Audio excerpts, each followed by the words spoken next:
Welcome to মৌলিক study. মৌলিক স্টাডিতে তোমাদের সবাইকে স্বাগত। আজকে 27শে জানুয়ারি 2024-এর কারেন্ট অ্যাফেয়ার্সের ইম্পর্টেন্ট প্রশ্ন নিয়ে চলে এলাম। চলো শুরু করা যাক। 1 নম্বর প্রশ্ন, প্রজাতন্ত্র দিবস বা রিপাবলিক ডে 2024 কবে পালিত হলো? এটা ভারতে পালিত হয় 26শে জানুয়ারি। প্রতি বছর 26শে জানুয়ারি এই রিপাবলিক ডে পালিত হয়। এটা এবছরের 75তম প্রজাতন্ত্র দিবস উদযাপন করা হচ্ছে। দেশের নাগরিকরা জাঁকজমক এবং উৎসাহের সাথে দিনটি পালন করে।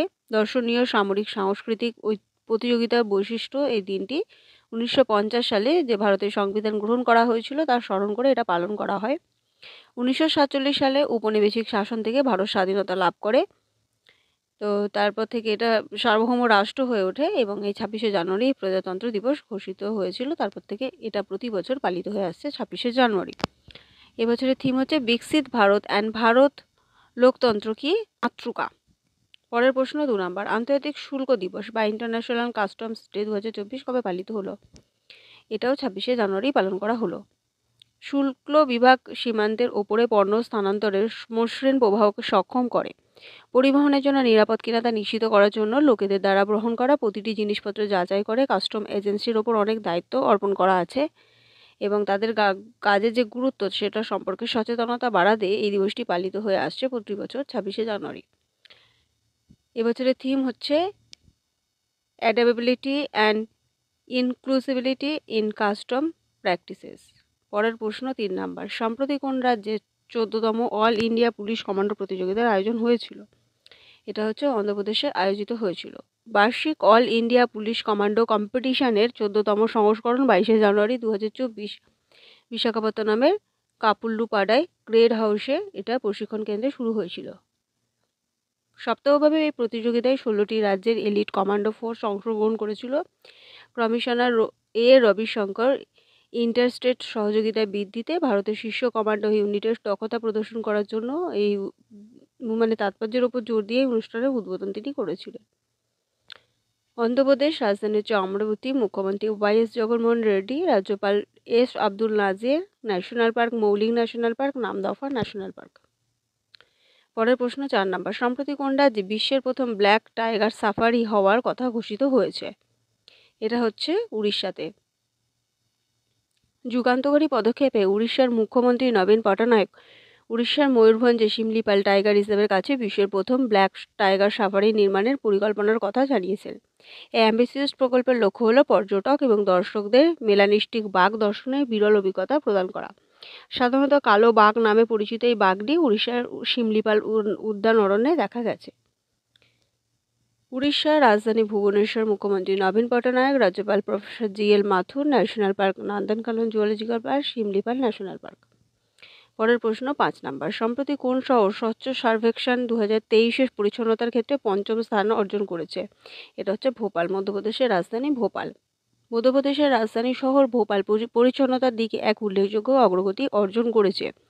প্রসঙ্গত 1 লাখের বেশি জনসংখ্যা বিশিষ্ট ভারতের শহরগুলির মধ্যে ভারতের 5ম পরিচ্ছন্ন শহর হিসেবে ভোপাল আবির্ভূত হয়েছে।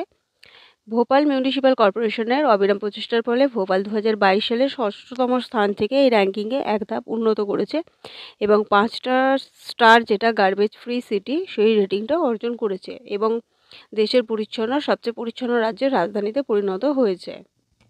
মধ্যপ্রদেশ রাজধানী হচ্ছে ভোপাল। মুখ্যমন্ত্রী ডক্টর মোহন যাদব, রাজ্যপাল ভঙ্গুভাই ছাগনভাই প্যাটেল।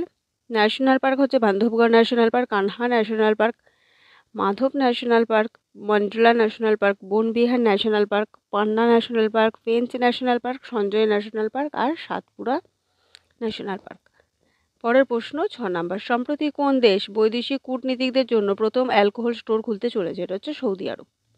একটি যুগান্তকারী পদক্ষেপে সৌদি আরব দেশের প্রথম অ্যালকোহল স্টোর খোলার জন্য প্রস্তুতি নিচ্ছে। এই ব্যবস্থা শুধুমাত্র কূটনীতিকদের জন্যই করা হয়েছে। এই ঘটনাটি অ্যালকোহলের প্রতি রাষ্ট্রের দৃষ্টিভঙ্গি যেটা ছিল তার একটা উল্লেখযোগ্য পরিবর্তন প্রতিনিধিত্ব দেখা যাচ্ছে, যা ঐতিহ্যগতভাবে ইসলামী আইনের কঠোর ব্যাখ্যা যেটা অধীনে নিষিদ্ধ ছিল সেই আইনটা উল্লঙ্ঘন করা হচ্ছে। সৌদি আরব পশ্চিম এশিয়ার দেশ, রাজধানী রিয়াদ, বাদশাহ সৌদি আরবের সালমান আর মুদ্রা হচ্ছে সৌদি রিয়াল। পরের প্রশ্ন 7 নম্বর, সম্প্রতি ভারত, ফ্রান্স, সংযুক্ত আরব আমিরাত আরব সাগরের কোন যৌথ বিমান মহড়ায় অংশগ্রহণ করেছে? এটা হচ্ছে ডেজার্ট নাইট।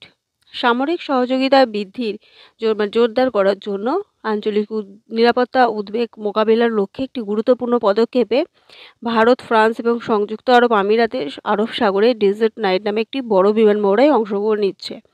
এটি 23শে জানুয়ারি 2024-এ অনুষ্ঠিত হয়েছে এবং এই মহড়াটি জলপথে বাণিজ্যিক জাহাজগুলি লক্ষ্য করে হুতি জঙ্গিদের নিয়ে বিশ্বব্যাপী উদ্বেগের পটভূমিতে গুরুত্বপূর্ণ ভূমিকা নেবে আশা করা যায়। ফ্রান্স রাজধানী হচ্ছে তোমার প্যারিস, রাষ্ট্রপতি ইমানুয়েল ম্যাক্রন, প্রধানমন্ত্রী এলিজাবেথ বোর্ন, অফিসিয়ালি ভাষা হচ্ছে ফরাসি। সংযুক্ত আরব আমিরাত, রাষ্ট্রপতি মোহাম্মদ বিন জায়েদ আল নাহিয়ান, আর রাজধানী আবুধাবি, মুদ্রা হচ্ছে সংযুক্ত আরব আমিরাত দিরহাম। পরের প্রশ্ন 8 নাম্বার। সম্প্রতি নরম্যান ডিউইন প্রয়াত হয়েছেন, তিনি কি ছিলেন? তিনি ছিলেন সিনেমার পরিচালক।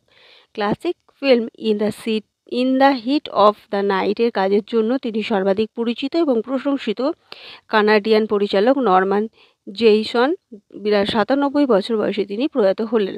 তার মৃত্যু সিনেমার ইতিহাসে একটি অসাধারণ যুগের সমাপ্তিকে চিহ্নিত করেছে। সেখানে জেইসনের অবদানগুলি আধুনিক চলচ্চিত্র ল্যান্ডস্কেপের গঠনে গুরুত্বপূর্ণ ভূমিকা পালন করেছে। তো সম্প্রতি তিনি 97 বছর বয়সে প্রয়াত হলেন। পরের প্রশ্ন 9 নাম্বার। সম্প্রতি কোন খেলোয়াড় engineering colonel C K Naidu lifetime achievement award পেয়েছেন? এটা হচ্ছে ফারুক। ভারতের প্রাক্তন অধিনায়ক এবং প্রধান কোচ রবি শাস্ত্রী 21শে জানুয়ারি 2024-এ বিসিসিআই দ্বারা আয়োজিত একটি জমকালো অনুষ্ঠানে C K Naidu lifetime achievement award পেয়েছেন এবং সেই অনুষ্ঠানে ফারুক ইঞ্জিনিয়ারের মতো অন্যান্য ক্রিকেটারদের খেলায় অবদানের জন্য তাকে সম্মানিত করা হয়েছে। এই প্রশ্ন ধরনের আমরা প্রশ্ন একটা পড়েছি, তো ওনার কথা নিয়ে আছে বলে একটা বলে দিলাম।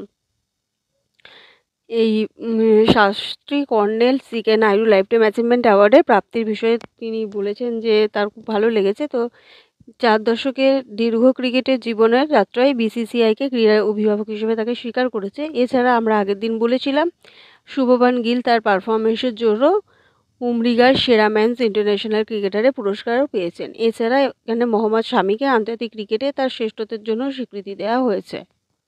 পরের প্রশ্ন এবং লাস্ট প্রশ্ন 10 নাম্বার। সম্প্রতি কে WTT ফিডার কপার্স ক্রিস্টি 2024-এ প্রথম গোল্ড টেবিল টেনিস খেতাব অর্জন করেছে? এটা হচ্ছে সৃজা আকুলা। ভারতীয় টেবিল টেনিস খেলোয়াড় সৃজা আকুলা মার্কিন যুক্তরাষ্ট্রের টেক্সাসে WTT ফিডার কপার্স ক্রিস্টি 2024-এ তার আন্তর্জাতিক খেতাব অর্জন করে কেরিয়ারে একটি উল্লেখযোগ্য মাইলফলক অর্জন করিয়েছে।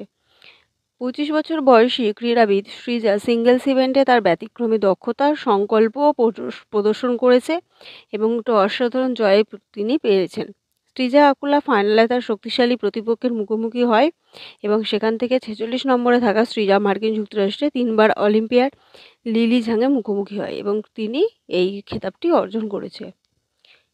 এই ছিল আজকে সমস্ত ডিটেলস। ভিডিওটা ভালো লাগলে লাইক করো, বন্ধুদের সাথে শেয়ার করো এবং চ্যানেলে নতুন হলে অবশ্যই চ্যানেলটি সাবস্ক্রাইব করো। আজকে এতটুকুই।